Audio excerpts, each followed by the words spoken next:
Buenos dias, uh, ladies and gentlemen. My name is Jörg Feldmann, and I'm from the Tesla Institute at University of Graz in Austria. And I would like to give you today on this workshop an international perspective into arsenic and rice. Arsenic is an environmental problem for a long time.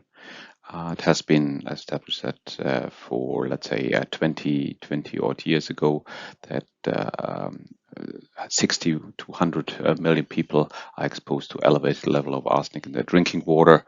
And that is a worldwide problem, as you can see here on the map. And Latin America is very prominent here, especially here Argentina, Chile, and also Peru. And also there are pockets in Uruguay and Brazil. And the reason why we are concerned about arsenic is because it can cause detrimental effect like keratosis, hyperkeratosis, as you can see here on the picture, and that's why legislators wanted to set a maximum level of arsenic in the drinking water, and has done so. And this was based on the EPA cancer slopes. As you can see here on this slide, you have on the x-axis the inorganic arsenic ingestion and per day. And when you ingest, for example, 10 microgram per liter, 10 microgram arsenic per day, then your excess lifetime risk is around 1 or 2. As you can see here, depending on what kind of cancer. This slope is for skin cancer, and the dashed is for internal cancer, all sorts of internal cancers. And this is why arsenic has been classified as a carcinogen class 1. El arsénico ha sido un problema ambiental desde hace muchos años.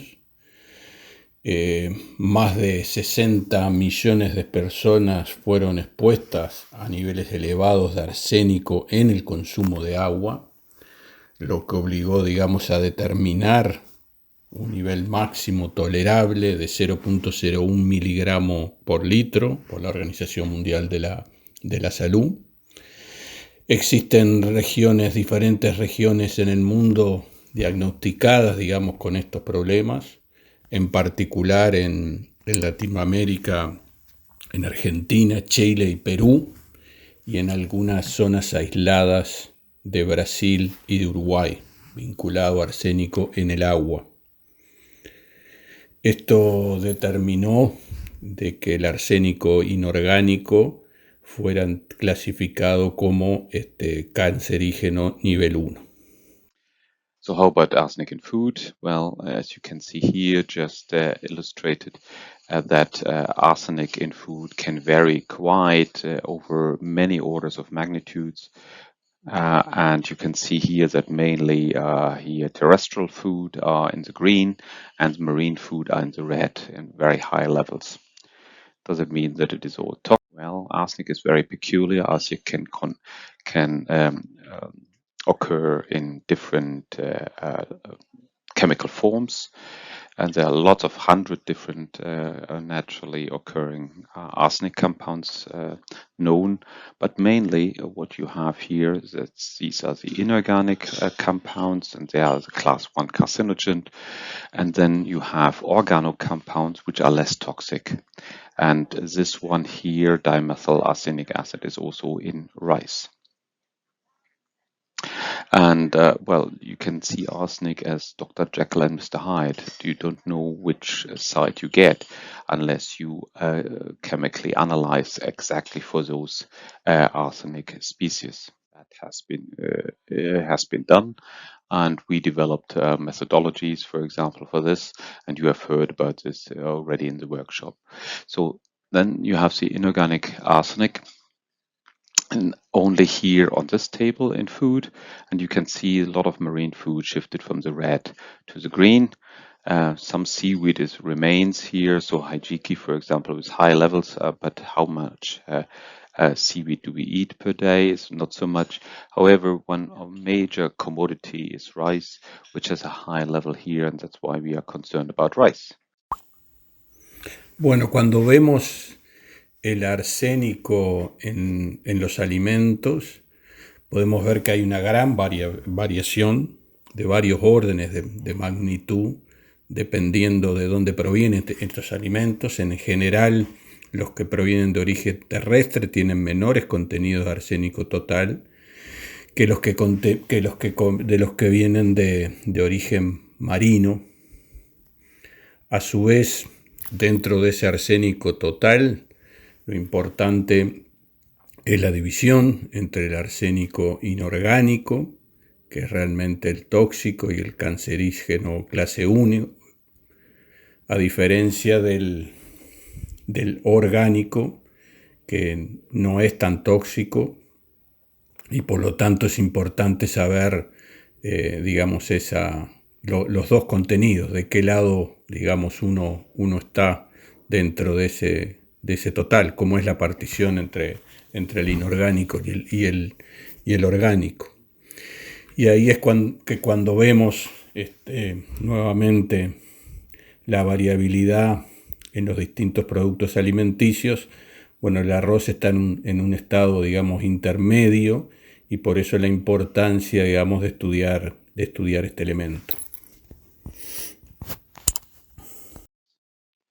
So, and this is when you look at basically how much toxic arsenic would you eat with one meal, and it is very clear. Here the red indicated is inorganic, it's a toxic arsenic, and that is very high above the 10 microgram arsenic per day you can eat if you have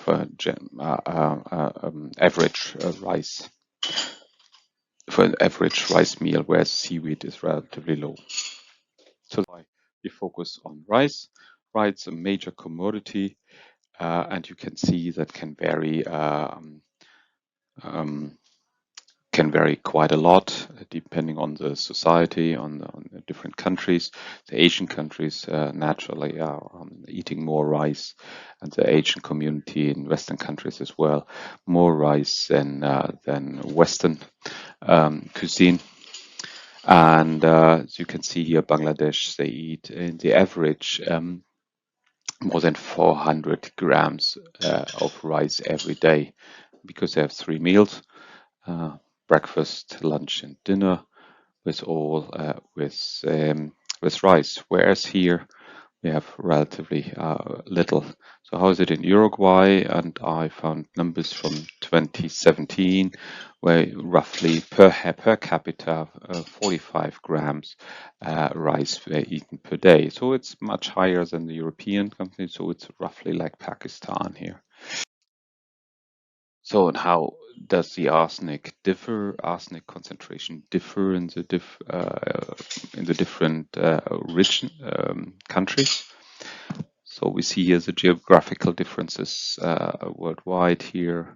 In this survey we have done more than 10 years ago, you can see here not Donald Trump put America first, but also here on this list, US has also the highest level of total arsenic in white rice here from all the countries, rice from all the other regions we have analyzed.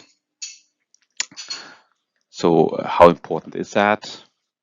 Well, here you can see in Uruguay, you can see here from a recent survey, you can see that rice in Uruguay, the average is so somehow in the middle, and it can, however, vary quite a lot from very low levels to very, very high levels here as well of total arsenic. How important is that? There are some legislation.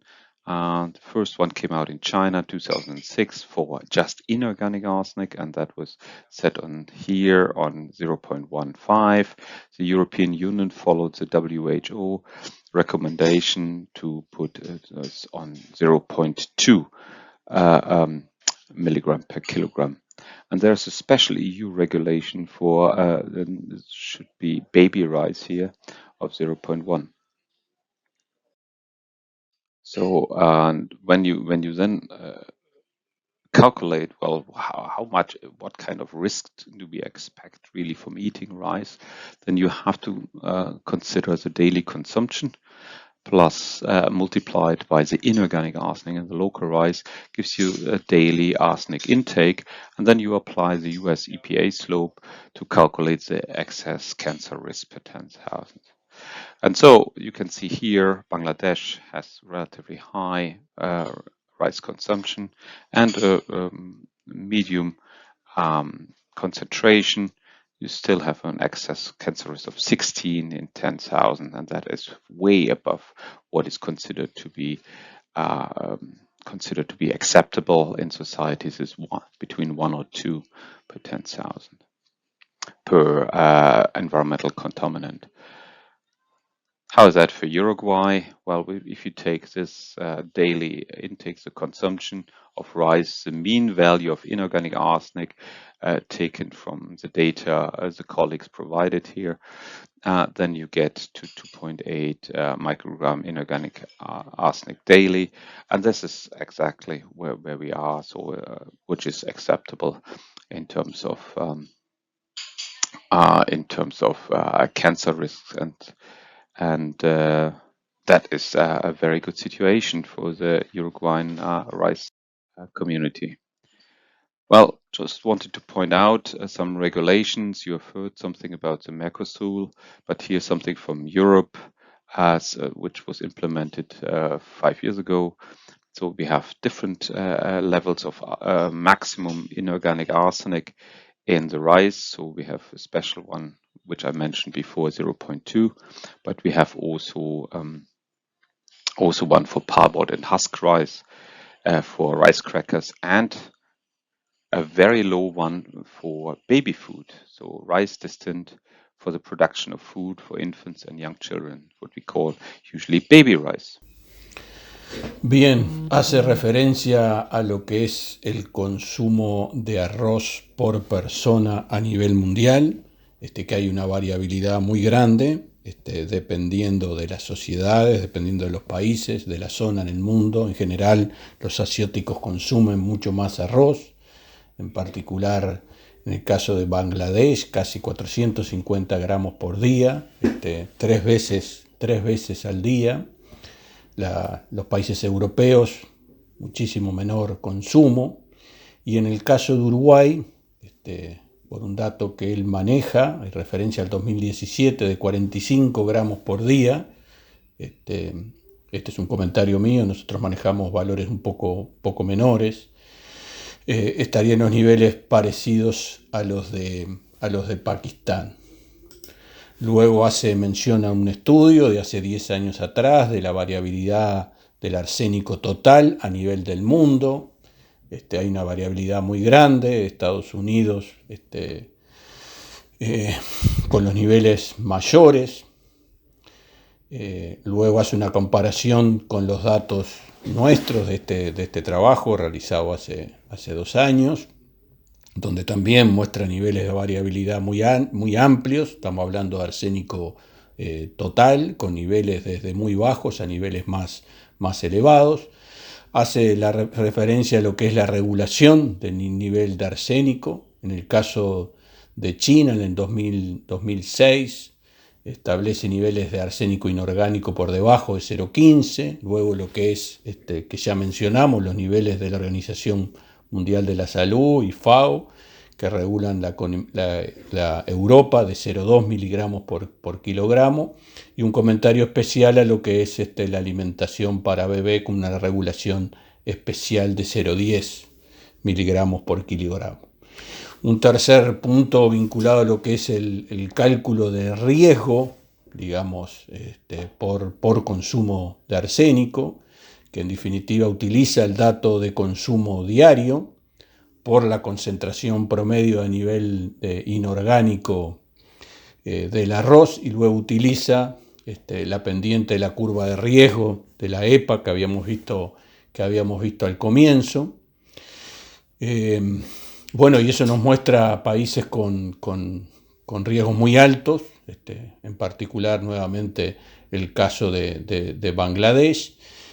Y luego hace mención a lo que es, con sus cálculos de 45 gramos por día de Uruguay de consumo y los niveles de arsénico inorgánico promedio 0,06, nos da un nivel de riesgo de 1.4 en 10.000, lo que es un valor aceptable, y por lo tanto comenta que es una muy buena situación para la industria arrocera. So one thing I would like to mention, why is arsenic only in rice a problem? And this comes back to an experiment we have done more than 10 years ago, looking at comparing barley, wheat, and rice. And you can see we grew all these cereals in different soils with different arsenic concentration, and you can see here barley and wheat, they were growing even in soils with very high arsenic concentration, whereas rice didn't. However, when we grow them in very small concentration of arsenic in the soil, we saw a huge variability here. And not only variability, is also huge concentration. So the conclusion was here, more arsenic accumulates into rice than into barley and wheat, and very high variability of arsenic in the rice can be seen. And that's what we see also from the data from Uruguay rice. This varies quite a lot over order of magnitude at least. So why is arsenic in rice a problem? And that has something to do with the growing conditions. Arsenic is taken up usually by the same transporter as phosphate, which is a nutrient. And arsenic in a normal aerobic soil is very similar to phosphate, so you have competition, and then arsenic is not taken up. However, if you have peaty soils and waterlogged soils, then arsenic is different to phosphate, and then it's taken up by a different transporter. And therefore, it can be established much higher concentrations. So when we look at how arsenic is taken up from the soil pore water into the roots, then this shouldn't be a problem, because we as consumers are only concerned about the arsenic in the grains, and that we want to prevent. So if we can trap the arsenic in the roots, that would be very good. And biochemistry is going on there in the roots.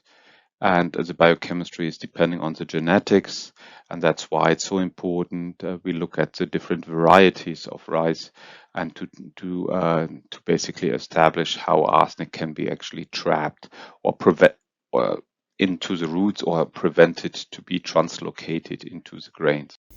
Bueno, un primer punto comparando la acumulación de arsénico en la planta de diferentes cereales, cebada, trigo y arroz, y como el arroz, tiene mucha más facilidad de acumular arsénico en planta que tanto la cebada como el trigo, a diferentes niveles de arsénico en el suelo. Incluso con niveles bajos tiene mucho mayor acumulación. Un segundo punto que tiene que ver con los mecanismos de asimilación de arsénico, que en el caso de suelos no inundados, oxidados, compite con el mismo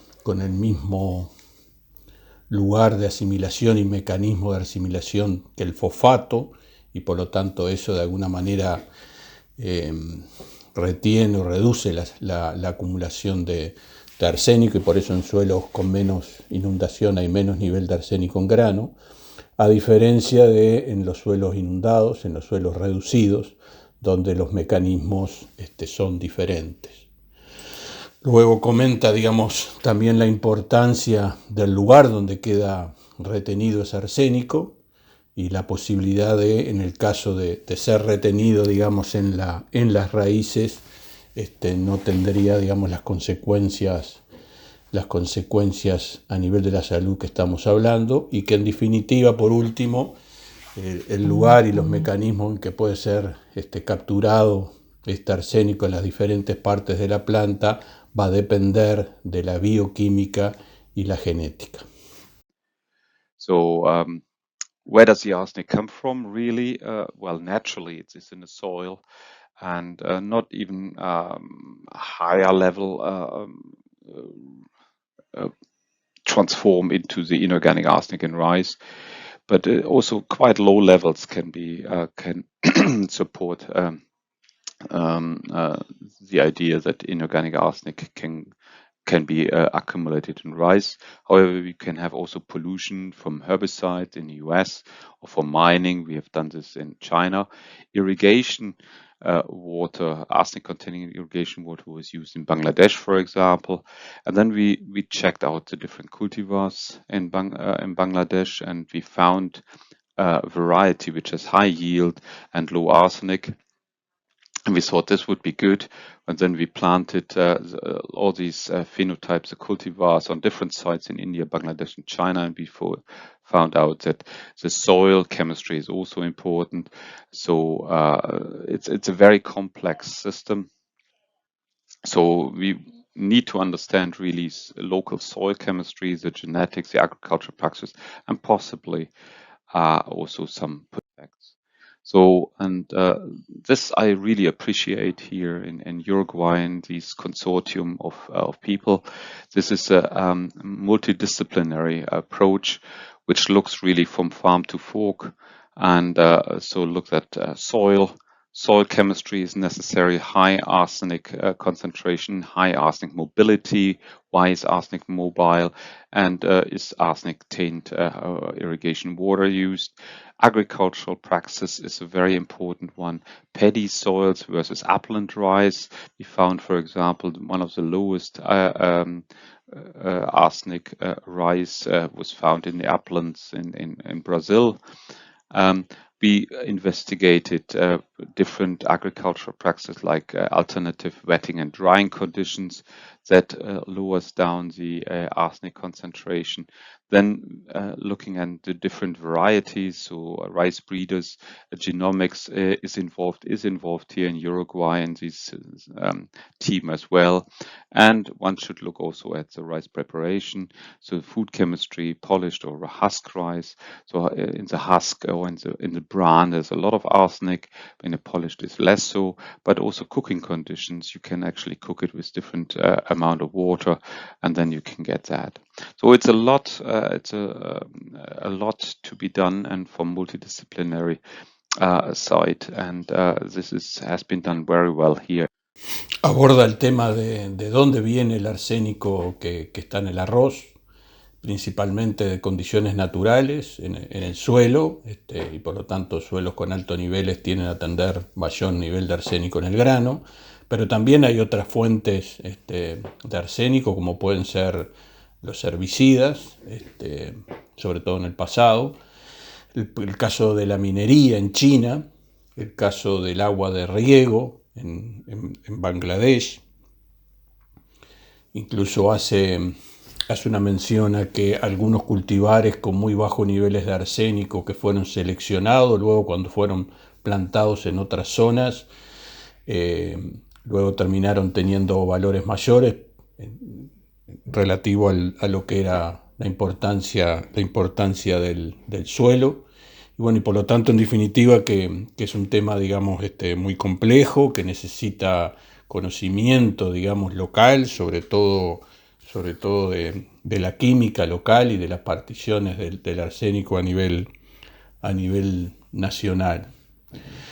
Un segundo punto referido a este proyecto, ¿no? A esta manera de trabajar desde la chacra al plato, donde se aborda diferentes temas vinculados a las variedades, vinculadas a las prácticas de manejo, vinculadas a las condiciones de suelo, que le parece muy bien abordarlo de esta manera. También hace mención, tema que no está trabajado, a lo que tiene que ver con la forma de cocinar, que eso también va a influenciar en los niveles finales. Last but not least, I would like to thank my group, the Tesla group, all the people who support my funding, especially here my staff and the students currently in Austria and those still in Scotland, and you for your attention. If you have any question, I'm happy to answer. Thank you very much.